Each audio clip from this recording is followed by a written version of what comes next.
Ganito ang flood control na ginagawa nila sa ibang bansa. Tignan ninyo, malalaki ang mga bakal at talagang hindi nila tinipid kasi iniisip nila ang kaligtasan ng mga tao doon at hindi sila gahaman sa pera. At ganito naman ang flood control sa Pilipinas. Maliit ang bakal at minsan wala pa. Kaya ang resulta, madaling nasisira.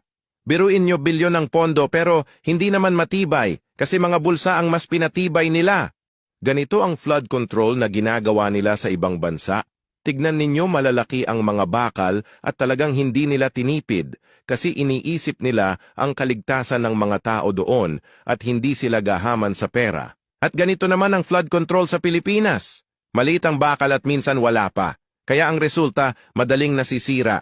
Biruin nyo, bilyon ang pondo pero hindi naman matibay kasi mga bulsa ang mas pinatibay nila. Ganito ang flood control na ginagawa nila sa ibang bansa. Tignan ninyo, malalaki ang mga bakal at talagang hindi nila tinipid kasi iniisip nila ang kaligtasan ng mga tao doon at hindi sila gahaman sa pera. At ganito naman ang flood control sa Pilipinas. Maliit ang bakal at minsan wala pa. Kaya ang resulta, madaling nasisira.